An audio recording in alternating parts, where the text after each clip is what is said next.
C'est vrai que c'est plus difficile, mais c'est normal, c'est le niveau au-dessus. L'année prochaine, quand on sera encore au niveau au-dessus, non pas l'année prochaine, mais quand on y sera, ça sera encore un peu plus dur.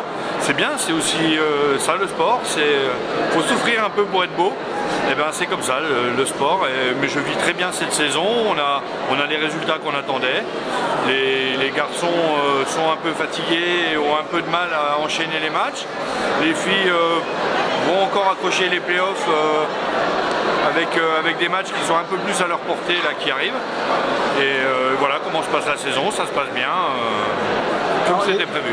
Les garçons ont connu un début très poussif avant d'enchaîner 3 victoires consécutives.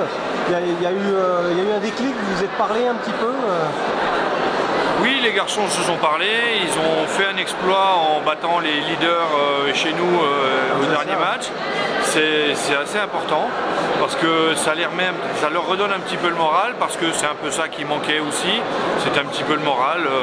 Ils sont là vraiment pour se faire plaisir et on leur souhaite quelques victoires, ne serait-ce que pour rester dans le rythme. Bon, et les filles, quels enseignements vous tirez de cette saison, ce début de saison mitigé, on a envie de dire? Ouais, mitigé non, je suis content du groupe des filles, je suis content de ce qu'elles font. Après, ce que j'en tire comme enseignement, c'est les mêmes que pour les garçons, c'est qu'on est en National 2, on n'est plus en National 3. Quand on pouvait de temps en temps passer un petit peu à côté, ça marchait quand même en National 3. Aujourd'hui, dès qu'on a une baisse de régime, eh ben, on sent bien que l'adversaire est un peu plus fort et nous marche dessus assez rapidement. Est-ce qu'il y aura besoin de renforts à l'avenir chez les filles?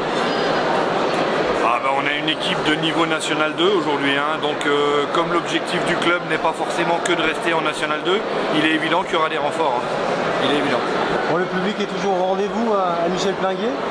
Oui, il y a toujours une bonne ambiance, on est dans notre petite salle, on s'y plaît bien, on est chez nous, c'est agréable.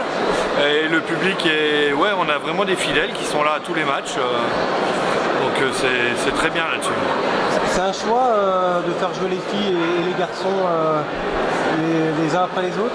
Oui, c'est une demande qu'on a faite à la fédération, on a la possibilité de le faire quand on a 2 équipes au même niveau. Donc on l'a fait comme ça pour justement que le public se déplace pour voir 2 matchs. Bon, qu'est-ce qu'on peut vous souhaiter en 2017? En 2017, quelques victoires pour les garçons, assurer le maintien.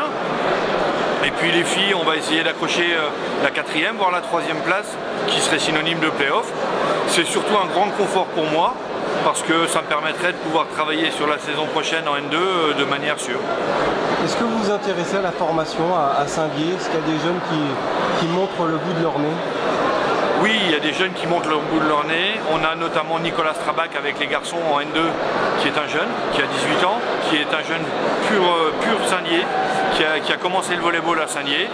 Donc on a quelques jeunes comme ça. Bon, cette année, c'est pas tout à fait ce que j'aurais aimé en termes de jeunesse. On a eu des bons résultats en Coupe de France par les années passées. Et c'est vrai que cette année, on est sorti un petit peu vite de la Coupe de France.